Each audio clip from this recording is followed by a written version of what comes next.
આગળની કડીમાં પાનભાઈ કહે છે, ગુપત રસનો ખેલ છે અટપટો, આટી મેલો તો સમજાય. ગુપત રસનો ખેલ છે અટપટો અને આટી મેલો તો સમજાય. હવે કઈ આટીની વાત કરે છે પાનભાઈ? પહેલા તો આના એક એક શબ્દ અણમોલ છે. પાનભાઈ જે શબ્દ બોલ્યા બધા અણમોલ છે. એક રસની વાત કરી, કયો રસ? અને આટી મેલવાનું કીધું છે, કઈ આટી? પહેલા તો જાતિ ભાતિની આટી મેળવી પડે. ભગવાનના દેશની અંદર જાતિ ને ભાતિ નથી. પછી કોણ ચેલા ને કોણ ગુરુ, કોણ મા ને કોણ બાપ, આ સમજવું પડે. આજે આપણે લાગડ ચારી કર કંઠી બાંધી લઈએ, આ મારા ગુરુ. પાનભાઈ એમાં ના પાડે છે.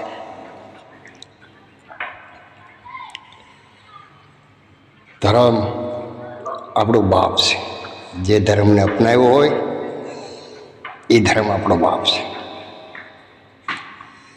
પછી કૃષ્ણ ભગવાનનો ધર્મ અપનાવ્યો હોય તો કૃષ્ણ જ મારો બાપ.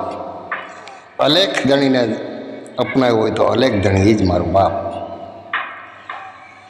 અને સત્યમાં આપણા જીવનમાંથી શબ્દ સાચો જ બોલવાનો, ખોટું બોલવાનું નહીં.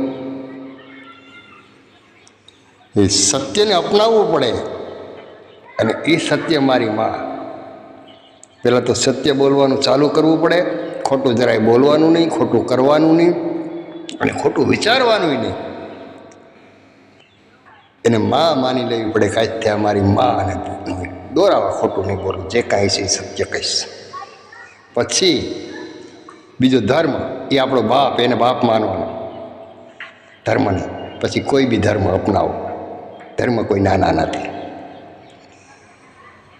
પછી એને નહીં મેળવાનો, એને બાપ માનો. અને ગુરુ, આદ્ય પુરુષને ગુરુ કીધો છે. તો આજે તમને સાદી ભાષામાં સમજાવું કે એક જ તેજમાંથી બે થયા, આદ્ય શક્તિ ને અલેખ. આદ્ય શક્તિ અને અલેખ એક જ તેજમાંથી બે થયા. તો જે અલેખ ધણી છે એ આદ્ય પુરુષ છે. અલેખ છે ને એ આદ્ય પુરુષ છે. કારણ કે એક તેજના બે થયા, એક અલેખ ધણી, અલેખ અને આદ્ય શક્તિ. એક તેજમાંથી બે, તો બે અડધા અડધા થયા, તે તેજના બે ભાગ થયા. એટલે આદ્ય પુરુષ છે અલેખ પોતે. અને આ જે ખેલ અટપટો છે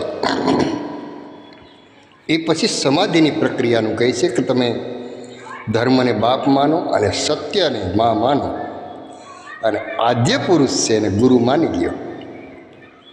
પછી જે બહાર છે એટલું જ તમારી અંદર છે.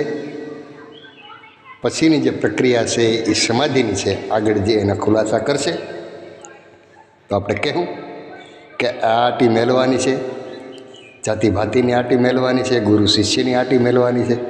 આપણે કેને ગુરુ માનીએ, કેને મા માનીએ, કેને બાપ માનીએ. એટલે મા છે સત્યને મા માનવાની, કે આપણે એનું મા માની એટલે આચરણ કરવાનું, આપણે સત્ય થવાનું છે, સત્ય બોલવાનું છે એમ. અને ધર્મ અને બાપ માનવાનું. પછી કોઈ બી ધર્મ અપનાવો, એ ધર્મ આપણો બાપ. એમાં જે નીતિ નિયમો એ પાળવાના.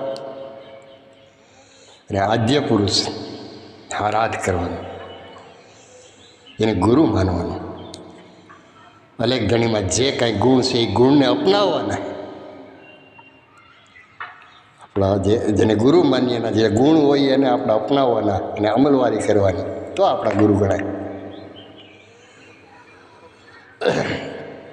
આગળની કડીમાં આવું કહી છે, જોઈએ. જય અલેખ ધણી.